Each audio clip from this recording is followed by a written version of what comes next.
thanks so much for making time for me. Can you please introduce yourself?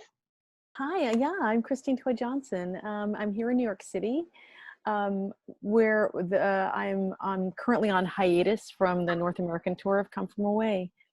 We hope to find out, I don't know, nobody knows anything, so we hope to find out new things as they become available, as to when we can relaunch the tour.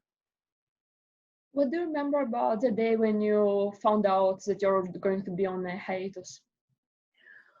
Oh, well, you know, it was so sad because like everyone else who had a show that was running and then suddenly wasn't, we had no warning really. I mean, we had a little bit of an inkling that something was going to happen because on March 12th, which is of course the day that Broadway shut down, and it also happened to be the 3-year anniversary of the Broadway company of Come From Away, we were in Dallas, and we read that Broadway had been shut down, but we were still going to do our show that night. So we had a company meeting before the show where our company manager said, for now, we should have to take it day by day, but for now, we will wait to hear what the Dallas County says and what the state of Texas says, and for now we'll do our show. And so we did the show on Thursday, March 12th, and then went back to our hotels, and about an hour later got an email saying Dallas County had just shut down all events for people gathering more than I think that more than 100 people. And we were playing, of course, of these 3,000 seat theater, which is common for us on the road to play houses from 2,200, I'd say, to 4,500 people.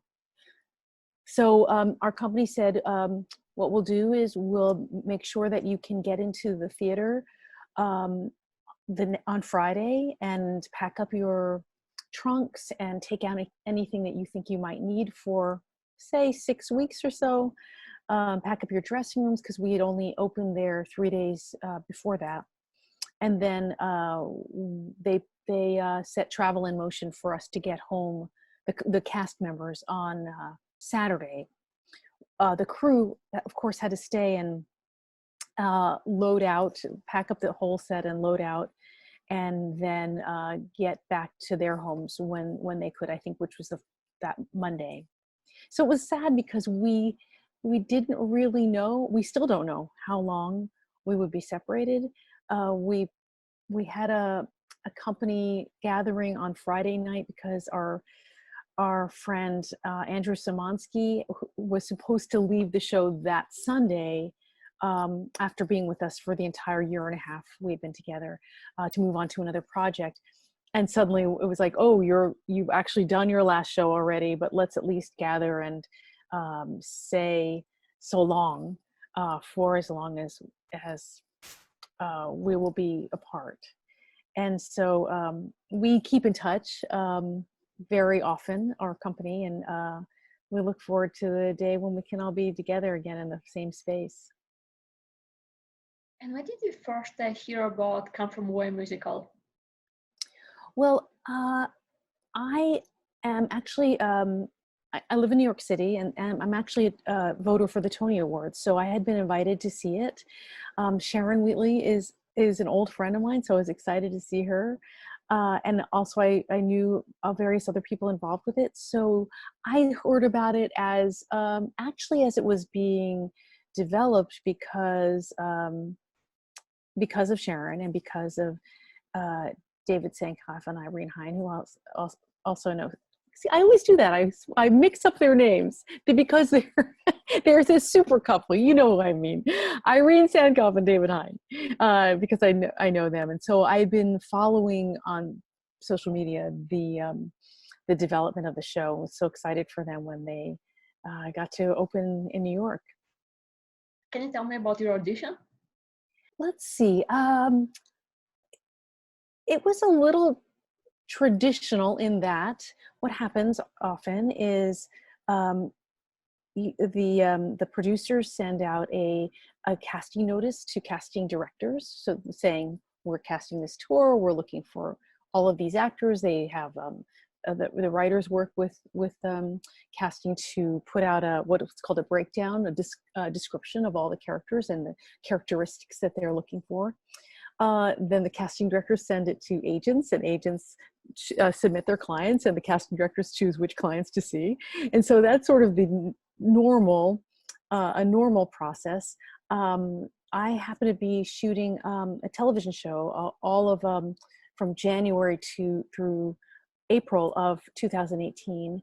And I think it was sort of in the middle of April, I got the call that said the creative team would like to see you audition for the part of Diane. And I was in a very heavy television schedule, so I wasn't really confident that I'd have time to get away and go in it even. But I learned the material because they send you also, they send me 2 scenes and 2 songs, Stop the World, and oddly, I think a little oddly, Heave Away. And so I worked on the material, and I did find that I had a time in my shooting schedule that I could get away and go to my first audition. And then I was called back to go in front of everybody. I think there were maybe 20 people in the room, including, of course, Chris Ashley, our director, and Kelly Devine, our choreographer, and Ian Eisendrath, the music supervisor, David Irene, all the producers, various other people. I don't know, a room full of very warm, as you can imagine, warm, loving people. And but again, I was not confident that I would be able to make that call back because of my shooting schedule. But I did it, and they were lovely, and I actually wasn't able to attend the movement call because I was shooting. And honestly, I didn't think that it went that well. But by the following Monday, on the last day that I was shooting the series, literally I was leaving my last scene of the season and leaving the set, and I got the call from my agent that said I had booked the show. So it just shows you never know. You just, try to do the best you can do the work and show up, and hopefully all the stars aligned. And I feel like this was definitely something meant to be. It's been an amazing experience. What was it like to learn all these harmonies and choreography? It was intense. We had about a 6-week period of rehearsal. So the first 4 weeks were in New York. The first week was 5 days of it were music alone. We did nothing but learn the harmonies and sing. And also we'd been told that by the top of the second week, we should be completely off book, knowing all of the words, all of the music, so that they could start staging.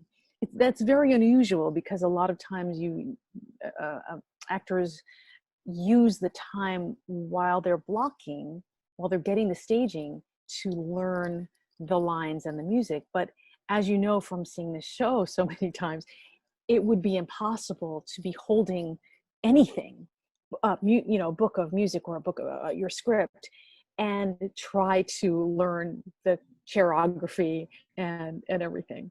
So we spent the first 5 days on music only, and then which was quite intense. And then the next 4 days just at a table with Chris Ashley discussing characters and all of the story. And then we went into another studio which had a turntable in it. They had put a turntable in our rehearsal studio, which was the most helpful thing. And we started staging and learning everything. And I remember seeing, they have what's called the Bible, which is a book. I don't know if I can properly demonstrate on, but it's like this big, right? That has all of the staging in it. And I remember we were going through the next 2 weeks learning the staging, watching as the pages went, and and you still saw that, oh, there's still this many pages to learn. But what a great relief to finally really learn it. And then, of course you have to retain it, and then you start running it. I do want to tell you that the by the end of the 4 weeks that we were in New York, then we were going to move to Washington State. We opened the show in Seattle I think it was October 7th of 2018. So we spent a week and a half in tech in Yakima, Washington, which was about 2 hours away from Seattle. But so before we left New York City, at the end of 4 weeks, we had an opportunity to do 3 run-throughs. Only 3 out of this whole month, right? Because it took us that long to learn everything. So the first 2 run-throughs, and we were in the room because we had the turntable.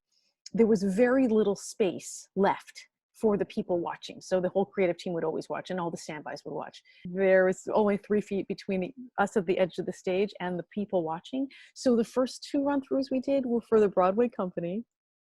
And the third run-through was for Beverly Bass and her husband, Tom, and a couple of other very close friends. But so it was really something to have that first time doing the show before those, in front of those very special people who were, of course, incredibly supportive and wonderful.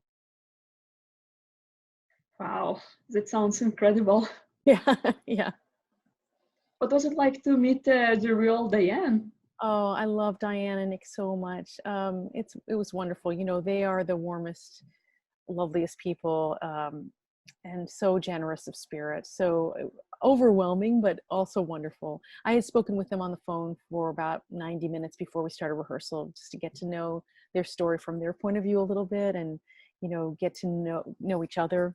And then we met them at the opening of the tour in Seattle, and they've subsequently spent some wonderful time with us in New Orleans, and of course in Houston, where they live, where we got to play in early March. And I keep in touch with them, and I just love them so much, and their spirit. It's so beautiful. Can you share any stories about funny mishaps that you experienced or witnessed on stage? Oh boy. Well, you know, some of them have to do with the turntable. You know, there's some mishaps for the first couple months before they figured out a way to really fix it for good. I have to say though, this company and our crew, our spot operators, our stage management team, everyone pitch in on at the last moment when anything ever goes wrong. So it's an incredible thing to know that if something goes wrong, like the turntable stops in the middle of a scene or a song, we will be okay. We'll get through it. And so the very first time that happened, it was during the worst time it happened was during Something's Missing. And so it's almost at the end of the play, but you know, we each step forward and tell a little part of what's happening at that moment. And some of us, because the turntable had stopped, or when it had started again, we were in the completely wrong position. Like we'd be in the back, we'd be totally upstage, and we needed to be all the way downstage in the spotlight. And just to keep making sure we were in the right place, so that by the end of the song, we could go on. That happened actually 2 or 3 times over the first, I would say, 6 months. It's harrowing when you're in the middle of it. But I actually think that audience members did not know the difference. The spot operators found us with their spots, and we just did it and kept going, didn't miss a beat. So that was one of the most incredible ones. Some companies have this tradition of touching as a flag, like Newfoundland flag or Gander flag, before the show starts. Do you do it too on tour? We always have the Gander flag hanging in our stage left wing. They always put it, excuse me, in every theater. So and we have the other souvenirs from Newfoundland that travel with us all over the place. Yeah, so you're always with us, literally and figuratively. You have performed in so many different cities in front of so many different audiences. Do they react differently to the show, like laugh at different moments, or don't clap at all? No, actually, you know what? They are they are universally responsive in a gigantic way. However, I will say that our Canadian audiences are extra special. They, of course, respond to all of the Canadian references with a different kind of enthusiasm. And we look forward to playing a lot of Canadian cities, hopefully in 2021. So yes, we are always received with so much, it's overwhelming, so much love and appreciation. But there's definitely like, wow, and then there's, wow. So that's the only difference. We've never received less than the first wow, which is, you know, an amazing thing. Yeah, that's because I noticed that in London people laugh at different moments. Like when Right. Nick calls his boss just to let someone know that he's alive. Yes, Like, I've heard that. Yes, I've heard that. And yes, of course, you know, we, like in Orlando, we played Orlando, and I'm sorry, that's my dog. When we played Orlando, there was a special laugh at the line that the mayor says about if we had gone to Orlando, we would have, you know, experienced 5 days of rain. So regional specifics like that, but nothing as much as the difference that I've heard in London to the script. Anything you would like to add before we wrap it up? I'm still dreaming of the day I get to visit Newfoundland, and I hope that will be sometime soon, or, you know, whenever we can travel again. But all of the people that I've met have been so incredibly generous and wonderful, and it's this whole experience is so full of uplifting experiences that I can't wait to someday be there in person. Thank you so much. It was such a pleasure to talk to you. It's great to talk to you. Thank you. Take care.